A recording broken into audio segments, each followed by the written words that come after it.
ಅವಳಿ ಓಟಗಳು ಸಂಪಾದನೆ ಆಗಿದೆ. ಸುಯಿಫ್ರಿಂದ ಅದ್ಭುತವಾಗಿರ್ತಕ್ಕಂಥ ದಂಡದ ಚಪ್ಪಾಳೆ ಬರಲಿ ಒಮ್ಮೆ ಕ್ರೀಡಾಭಿಮಾನಿಗಳೇ. ಒಂದು ಬಾರಿಯ ಆಟಗಾರನಿಗೆ ಚಪ್ಪಾಳೆಯನ್ನು ಕೊಟ್ಟು ಬಿಡಿ. ಉಲ್ಟಾ ದಂಡಿನ ಮೂಲಕ ಕಳೆದ ಚೆಂಡಿಗೆ ದಾಳಿಗಾರಿಕಾ ವಿಭಾಗದಲ್ಲಿ ಪಂದ್ಯಾಕೂಟದ ಅತಿ ಕಿರಿಯ ಆಟಗಾರ ಇಲ್ಲಿ ಕಾಣಸಿಗ್ತಾ ಇದ್ದಾರೆ. ಎಮರ್ಜಿಂಗ್ ಟ್ಯಾಲೆಂಟ್ ನಿಜಕ್ಕೂ ಕೂಡ 45 ವರ್ಷದ ಹಿರಿಯರು ಕೂಡ ಆಡ್ತಾರೆ.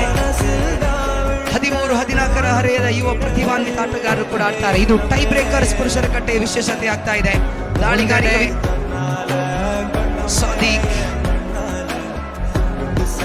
ಈ ಬಾರಿ ದೊಡ್ಡ ಹೊಡೆತಕ್ಕೆ ಪ್ರಯತ್ನ ಮುಂದುವರಿತಾ ಇದೆ. ಆದರೆ ಶಕೀಲ ಗಮನಿಸ್ತಾ ಇದ್ದಾವೆ. ಆ ಒಂದು ಚೆಂಡು ಲೆಗ್ ಸ್ಪಿನ್ ಒಳ ತಿರುವನ್ನು ಪಡ್ಕೊಳ್ಳತಕ್ಕಂಥ ಒಂದು ಲೆಗ್ ಸ್ಪಿನ್ ಆಗ್ತಾ ಇದೆ. ಫ್ರೆಂಡ್ಸ್, ಪುತ್ತೂರು ಎಂಬ ತಂಡದ ಅದ್ಭುತವಾದ ಒಂದು ಪ್ರದರ್ಶನ ಇದು.